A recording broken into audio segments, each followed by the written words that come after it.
He is a genuine legend. They broke the mold when they made him. He's pretty, I can't believe he's here. He's a singer, a writer, a DJ, a producer, and a designer who has a wardrobe to die for. It is the wonderful, the legendary Boy George. Hello, George. Hello, you've been in my house. I have. I love your house. I've been in one of your pop videos as well. You have. How are you? You look very glamorous and gorgeous. So do you. You look incredible, George. Mine took a bit longer than you, though, probably. I've I been don't in surgery think for hours. You just roll out of bed like that. Yeah, lockdown looks like it suited you. How's it been? You know what? It's been, I know that it's been different for everybody. And I think for me, I've just realized that it's given me a chance to kind of just work on some personal stuff, you know, slow down. I didn't know I'd missed schedules until there wasn't one. You know, it's sort of, I've been kind of running my life around my schedule. So, you know, to have this kind of forced pause has been interesting. You know, it's been challenging. I'm over it. I want to go back to work. I know. I mean, I was going to say, you are the epitome of, you know, you live life, you are life, you know, and you're so full of energy and creativity. How have you found an outlet for all of that during lockdown? Well, I've been writing a lot of stuff. You know, you can do a lot of music virtually. I make art as well, so I've been doing that. And just really, you know, just trying to kind of keep those things together, make lots of music so that I've got stuff for when we can go out and perform, and just really realizing actually how lucky I am that I, you know, can afford to sit in my house and contemplate my navel with some sequins. So, you know, I think it's about getting things in perspective and just saying, listen, this has been a very different experience for lots of different people. And, you know, sort of just to be a little bit grateful about, you know, my situation. So, you know, that's really about how I feel right now. You know, for most people, it's like, right at the beginning, it was almost like you got one job, just stay alive. And the fact that, you know, we're here and we're you know, you've got to celebrate every day, haven't you? Tell me something, what, are you working on anything specific at the moment? I'm working on an album and I'm sort of reaching out to some interesting characters to do collaborations.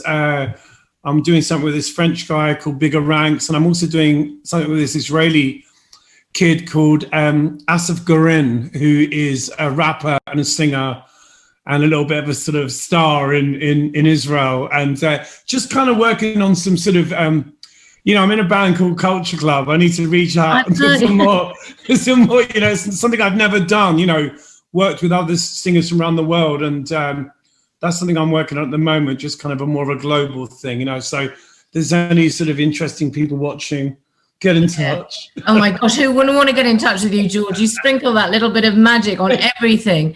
Do you miss performing and touring? I really do. And I think when that happens, I think it's going to be a lot of crying. Maybe I won't cry because it's the obvious thing to do, but I think I won't be able to control myself. I'm just really interested to see what that first experience will be like, you know, of actually, you know, standing in front of a massive crowd, hopefully, and obviously everyone being safe, but just being able to kind of just relax a little bit. I went to the Bridge Theatre the other night to see the David Hare Ray Fiennes, and it just being back in a theatre was really overwhelming. It was very emotional just to have that shared experience with other people. It's it's how we communicate, and you know, to have that. Well, you know, again, you know, what we just said, there are people that are going through far worse things, and I never really thought about the impact on our industry at the beginning, you know, the entertainment industry.